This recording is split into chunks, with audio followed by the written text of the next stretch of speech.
So the open beta for Overwatch came and passed this last weekend, and the most important question on my mind was, do I want to get the game more now than I did before playing the beta?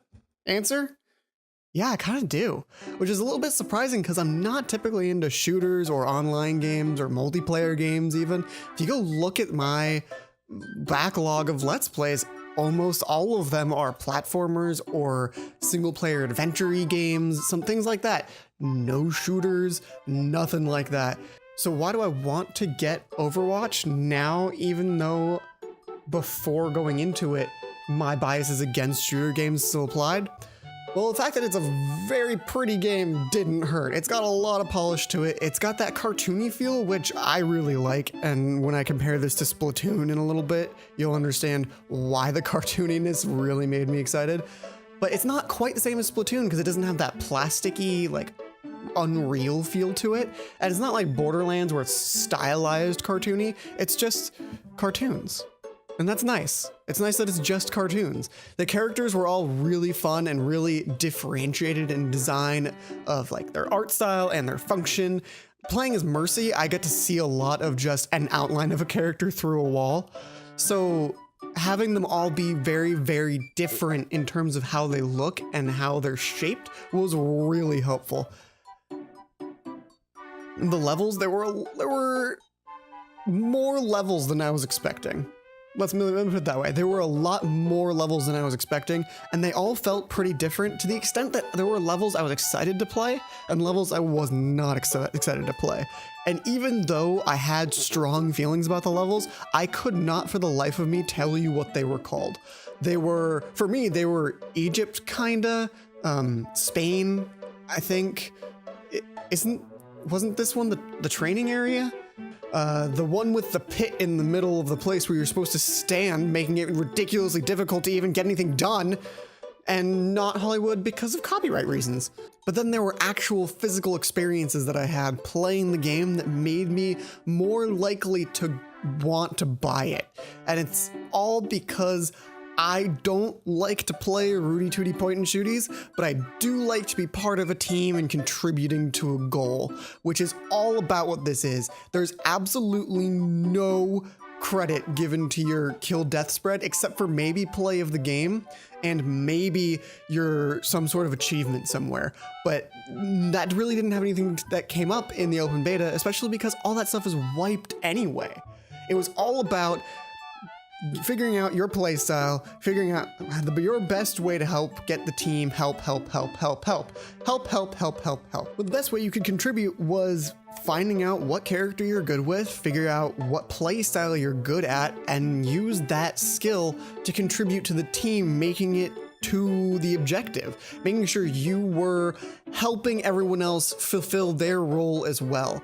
And then I really like this because in Splatoon it's the same thing, right? You can pick the shooty guns, you can pick the roller, you can pick different combinations of things to have different sub-weapons that you felt contributed to the team better than other sub-weapons for different weapon types.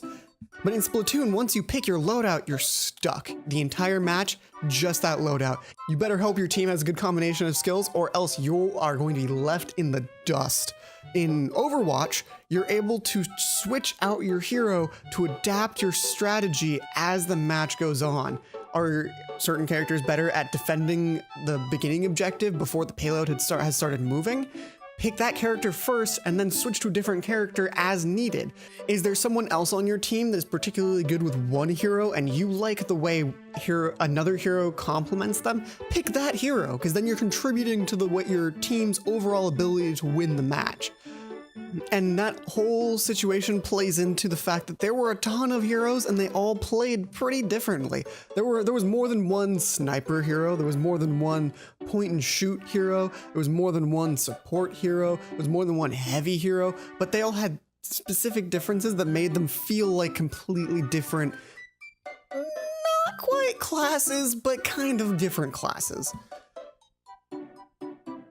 And specifically with the beta, the brawl that they chose, the rules for the brawl, the mystery rules, was perfect because it was every time you die, respawn as a different hero, which, while it pushes you outside of your comfort zone, At the same time, it pushes you outside of your comfort zone. It gives you a good chance to figure out, oh, do I like this playstyle? Oh, I really don't like this one, but I respawned as this guy, and I'm liking this one a lot better.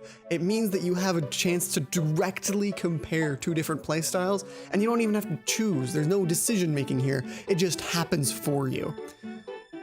Even though I like Overwatch a lot more now than before I played, and I'm more excited about it coming out than I was last week, there are still some things that I'm a little bit concerned about, and one of them is mechanic and one of them is to do with just the way the game is set up, and none of them are to do with just me being straight bad at the game, because I know that's a problem and I know that's my problem.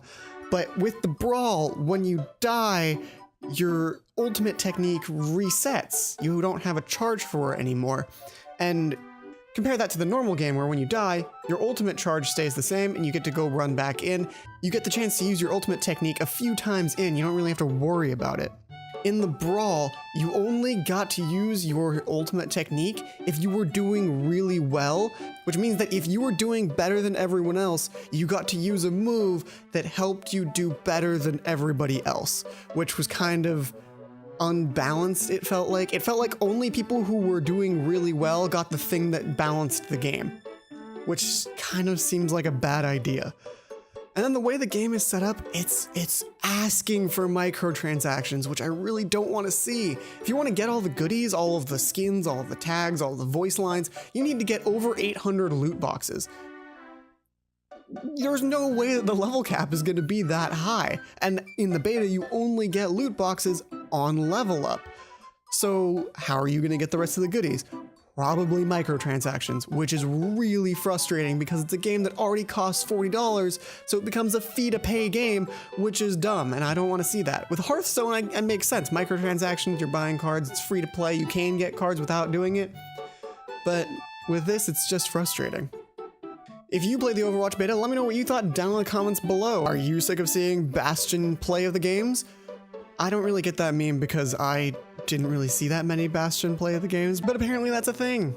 Thank you guys so much for watching, and I will check you guys in the next video. Oh, one last thing. Tracer's pose is much better now than it was before. You want to fight me on it? Meet me in the comments.